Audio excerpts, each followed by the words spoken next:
Hi, everyone. Thank you so much for joining me today. My name is Megan George, and today I'm going to be talking to you about my research project I did investigating the impact of physical activity on the menstrual cycle. So, a little bit of background on the issue. There has been research done that has shown a link between physical activity and menstrual regularities, and this has mainly been in high-level athletes. So, your Olympic level athletes, your marathon runners, people that are doing a lot of exercise or really high intensity exercise. And there hasn't been as much research on how just a normal amount of what an everyday person would do as far as exercise impacts that menstrual cycle.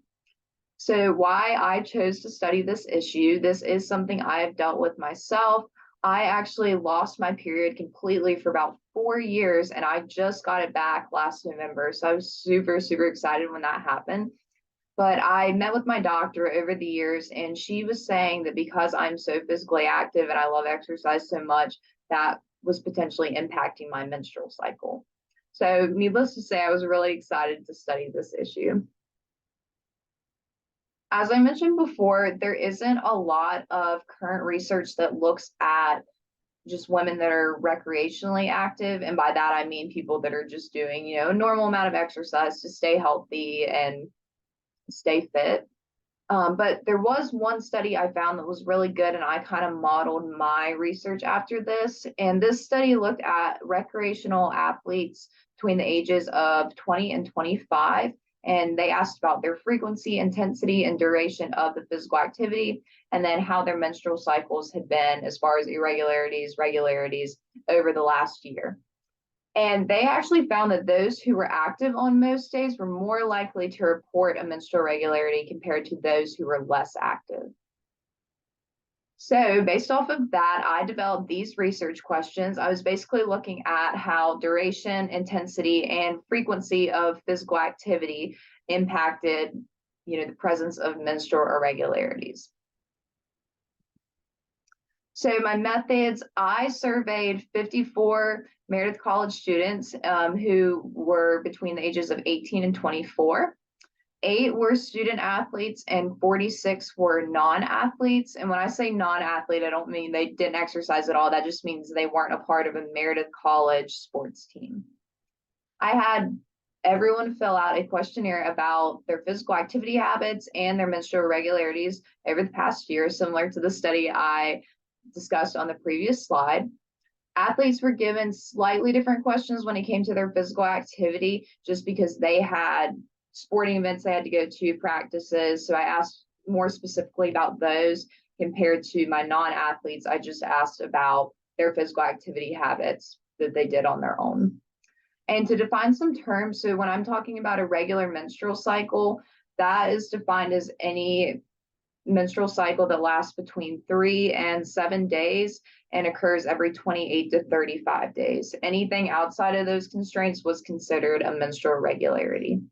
And then a normal amount of physical activity, I defined that as what the ACSM, which is the American Council on Sports Medicine, what they recommend for people to stay healthy. So more information can be found on their website if you're interested in that. So I just included some data tables for both my athletes and non-athletes, and I'm not going to go into detail with all these, but these are basically showing what they reported as far as their frequency, duration, and then intensity of their activity every week. And then this chart shows what they reported as far as how regular their menstrual cycle or how irregular the menstrual cycle had been over the past year. And then I have these same charts shown for non-athletes, and then the same chart talking about their menstrual cycle regularity over the past year. So to analyze all this data, we used a Spearman-Rowe test to test for the correlation between these variables I was looking at. And so these are my non-parametric correlations. This is what I really want to get into because this is what matters and shows the correlation between the two. So for anyone that has had a statistics class before, you know that you want your p-value to be less than 0.05 for it to be statistically significant and show correlation. So obviously mine are a lot higher than 0.05. So for my athletes and non-athletes both, they were not statistically significant to show a correlation between physical activity habits and the menstrual cycle. And interestingly enough, some of the variables such as duration of physical activity actually had a negative correlation. So that meaning that as the duration of their physical activity increased, their likelihood of having a menstrual irregularity actually decreased, which was contrary to what I had been reading in my research. So it was really interesting. So overall, as I mentioned, there was no statistically significant correlation between physical activity and menstrual cycle irregularities found in my study. So does that mean that there's absolutely no correlation? Probably not. My study did have several limitations. I had a really small sample size, so I only had 54 participants I surveyed compared to the study I was looking at. They had over 1,000 women participate, and then other studies had a really large sample size. And again, those who are familiar with statistics classes, you know that you want to have a really large sample size to eliminate any outliers or anything like that. So that was one limitation. Another was I did ask if my participants were currently taking a medication that had the potential to impact their menstrual cycle, such as birth control or anything else. And about a third reported that they were on a medication. And I didn't ask more details about this, such as if they were on this medication to specifically regulate their cycle. That could have impacted it, if all of that third had not been on medication to control their cycle, maybe my results had been different. So that's something to take into consideration. And if I do study this topic further, that might be something I consider in my follow-up study. Next, all data was self-reported. So with that comes human error. There's always a chance that my participants didn't fully understand my questions and misinterpreted them. So there's that, and the data might be not completely true.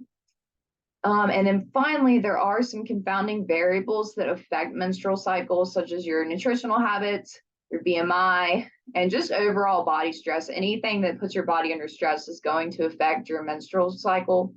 And these variables were not isolated in this study. To really look at the impact of physical activity truly on the menstrual cycle, I would have needed to completely isolate all these variables, which is difficult to do because a lot of people that are very physically active tend to be at a low BMI.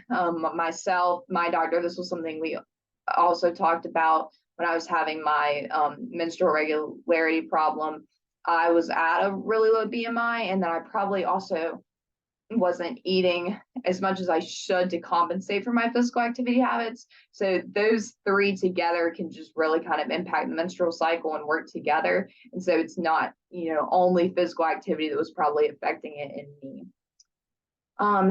That being said, I do want to mention that many participants did experience menstrual irregularity. They reported that. And so even if it wasn't statistically significant, I still think it's really important to show that this is a common issue for women, and it might not be talked about as much, and people might think, oh, it's completely normal for my cycle to be irregular.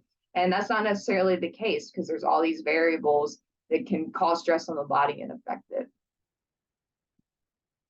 So I just wanted to give a special thanks to my advisor, Sharon Malley, who's helped me so much with this project, Dr. Heather Sanderson, who helped me do all my data analysis, and then everyone that participated in my study. I really, really appreciate them taking the time out of their day to complete my survey and help me. And then I also have listed the main studies that I used, at least in this PowerPoint, and then I will be writing up my honors thesis that has my full list of all those sources I use, and that'll be published in a few weeks. So yeah, thank you so much for listening in on this. And if you have any more questions or would like more details about my study, please feel free to email me. I'd be happy to talk to you and happy to answer more questions.